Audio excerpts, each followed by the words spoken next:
सुहानी अपने पिता महेंद्र के साथ रूपनगर में रहती थी।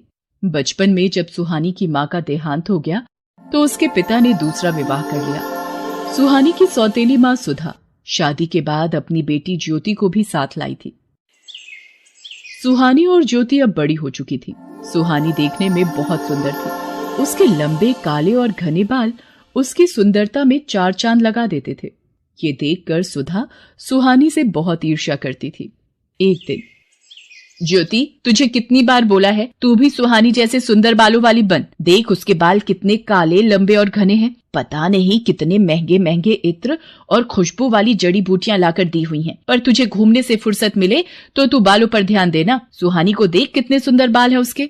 माँ, सुहानी के बाल बचपन से ही बहुत सुंदर हैं। मेरे बाल उसके जैसे नहीं है तो इसमें मेरी क्या गलती है? सुधा, सुहानी के लिए जो रिश्ते की बात की थी उन लोगों को सुहानी पसंद आ गई है। वो लोग अगले महीने ही विवाह के लिए बोल रहे हैं। मैं सुहानी को ये खुशखबरी बताकर आता हूँ। पिताजी, मैं आपको छोड़कर कहीं नहीं जाऊंगी। मुझे कोई विवाह नहीं करना। नहीं सुहानी बिटिया, हर कन्या के पिता को ये आस होती है कि उसकी पुत्री विवाह करके सकुशल अपनी ससुराल जाए। और फिर धर्मचंद जी जाने माने व्यापारी हैं, तो उनके पुत्र के साथ बहुत खुश रहेगी। और फिर सुहानी की शादी धर्मचंद जी के बेटे सुमेर चंद के साथ हो जाती है। सुहानी को अच्छा और पैसे वाला घर मिलता देख सुधा जलन से भर जाती है। मेरी पुत्री ज्योति का रिश्ता भी तो इतने बड़े सेठ के घर हो सकता था, पर इस सुहानी की वजह से ये संभव नहीं हो पाया। मैं भी देखती हूँ इसका विवाह इतने बड़े घराने में कैसे होता है। मेरी ये दवाई अपना असर दिखा देगी। सुहानी, जाओ जल्दी से स्नान कर लो, फिर विवाह के लिए तैयार भी होना है। हे भगवान, मेरे बाल कहाँ गए? मेरे सिर के तो सारे बाल गायब हो गए। ये कैसे हो गया? मैं गंजी हो गई। मेरे बाल कहाँ चले गए? पिताजी, पता नहीं, मैं नहाकर बाहर आई हूँ तो देखा मेरे सिर पर बाल नहीं है। पिताजी, अब मैं क्या करूं? हे राम, ये क्या हो गया? तुम्हारे बालों से ही तो तुम्हारी सुंदरता थी, अब तुम गंजी हो गई हो। अब तो कोई भी तुमसे विवाह नहीं करेगा। ये सब क्या हो गया प्रभु? मेरी बेटी के साथ ऐसा क्यों हुआ? मेरी बेटी ने कभी किसी का बुरा नहीं चाहा, फिर उसको ही ये दुख क्यों मिला? सुहानी का रिश्ता टूट जाता है। महेंद्र भी सुहानी को लेकर अब बहुत दुखी रहने लगा था। सुहानी जब अपने पिता को दुखी देखती तो वो भी फूट फूट कर रो पड़ती थी। और ऐसा होते देख सुधा और ज्योति मन ही मन बहुत खुश होती थी। अब तो नगर के लोग भी जब सुहानी को देखते तो उसे गंजी कहकर उससे डर कर भाग जाते। अरे, ये गंजी लड़की कितनी बदसूरत दिखाई पड़ती है।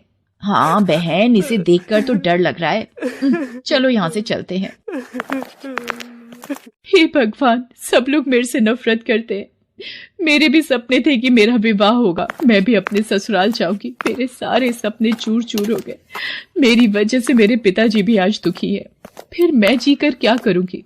तभी सुहानी के सामने उसकी माँ प्रकट होती है। माँ, आप कहाँ चली गई थी मुझे इस दुनिया में अकेला छोड़कर? मैं तुम्हारी मदद के लिए धरती पर आई हूँ। तुम बहुत अच्छी लड़की हो। अब तुम्हें निराश होने की आवश्यकता नहीं है।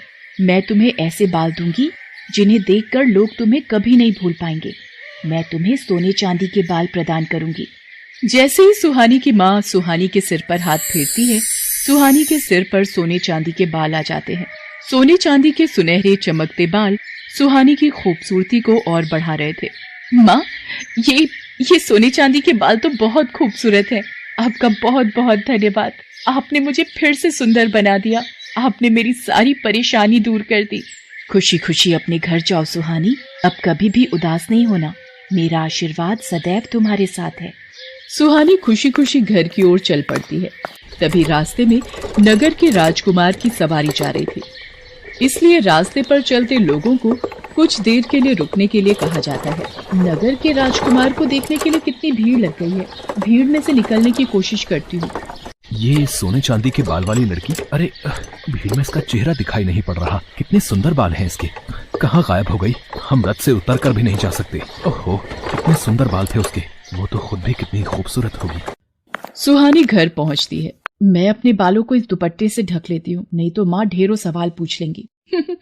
मैंने इसकी ऐसी हालत कर दी है कि इसे अपने गंजे सिर को छुपाना पड़ता है। माँ, तुमने बहुत सही किया इस सुहानी के बाल गायब करके। सुहानी अपने कमरे में आ जाती है। उधर राजकुमार सूरज सिंह सुहानी के ही ख्यालों में डूबा हुआ होता है। वो सुहानी को याद करते हुए एक तस्वीर बनाता है।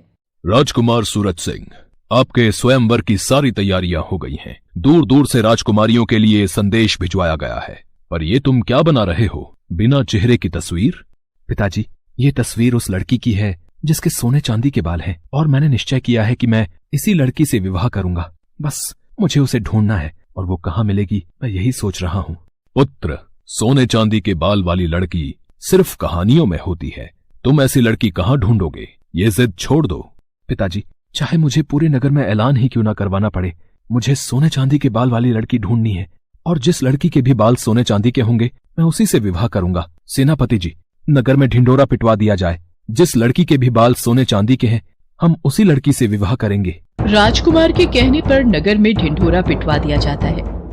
क्या राजकुमार सूरज सिंह उस लड़की से विवाह करेंगे जिसके बाल सोने चांदी के होंगे? मैं कल ही अपनी बेटी ज्योति के बालों में सोने और चांदी का पानी लगा दूंगी। राजकुमार को क्या पता लगेगा, और विवाह के बाद तो उन्हें ज्योति को स्वीकारना ही होगा। हाँ, ये ठीक रहेगा। सुधा की तरह ही नगर में बहुत सी औरतों ने जब ये बात सुनी तो उन्होंने अपनी लड़कियों के बालों में सोने और चांदी का पानी लगा दिया। अब तो नगर की बहुत सी लड़कियों के बाल सोने और चांदी के लगने लगे। ये देखकर सेनापति असमंजस में पड़ गया और वो राजकुमार सूरज सिंह के पास पहुंचा। राजकुमार सूरज सिंह जी, बहुत ही बड़ी समस्या आ गई है। नगर में जो भी लड़कियां विवाह योग्य हैं, उन सभी लड़कियों के बाल सोने और चांदी के प्रतीत हो रहे हैं। समझ में नहीं आ रहा है कि कौन सी लड़की है जिसके बाल सचमुच सोने चांदी के हैं। सच का पता लगाने के लिए मेरे पास एक उपाय है। नगर की सभी लड़कियों को राजमहल में बुलाया जाए। सेनापति नगर की सभी लड़कियों को राजमहल में आने का संदेशा देता है। ये लड़की कौन है? इसे भी महल में चलने का आदेश दो। सेनापति जी, पर ये तो गंजी है। सेनापति सुधा की बातों पर ध्यान नहीं देता और ज्योति के साथ साथ वो सुहानी को भी राजमहल ले जाता है। आप सबको मैंने इसलिए आमंत्रित किया है कि मैं अपने लिए उचित वधू ढूंढ सकूं, पर आप सबने ही अपने बाल सोने और चांदी के कर लिए। अब एक एक करके सभी कन्याएं इस फव्वारे के नीचे खड़ी होंगी और बालों की सच्चाई सामने आ जाएगी। ये क्या हो रहा है? अब तो ज्योति की सच्चाई राजकुमार के सामने आ जाएगी कि इसके बालों में सोने चांदी का पानी चढ़ा हुआ है। एक एक करके सभी लड़कियां फव्वारे के नीचे खड़ी होती हैं और उनके बाल धुलकर पहले जैसे हो जाते हैं। बस ये आखिरी लड़की रह गई है राजकुमार, इसे भी फव्वारे के नीचे खड़ा करना है। पर ये तो गंजी है, इसके बाल तो मैंने हो, ये मैं क्या बोलने जा रही थी। इनमें से तो कोई भी लड़की सोने चांदी के बाल वाली नहीं निकली। पता नहीं वो कौन थी। बस ये आखिरी उम्मीद रह गई है।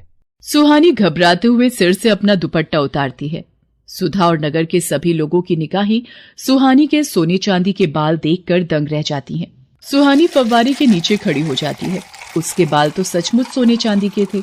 ये देखकर राजकुमार खुश हो जाता है। हम तुमसे विवाह करना चाहते हैं, क्या तुम्हें मंजूर है? आपको पति के रूप में पाना मेरा सौभाग्य है, पर मेरे बिना पिताजी। सुहानी बेटी, अब वक्त आ गया है तू इस दुख भरी जिंदगी से आजाद हो जाए और खुली हवा में सांस ले सके। तुझे जीवन में बहुत दुख मिले हैं, पर अब राजकुमार सूरज सिंह के साथ विवाह करके तुम बहुत खुश रहोगी। सदा खुश रहो मेरी बच्ची। सुहानी को उसकी अच्छाई का फल मिल जाता है और राजकुमार सूरज सिंह के साथ उसका विवाह संपन्न हो जाता है और सुधा अपने हाथ मलती रह जाती है।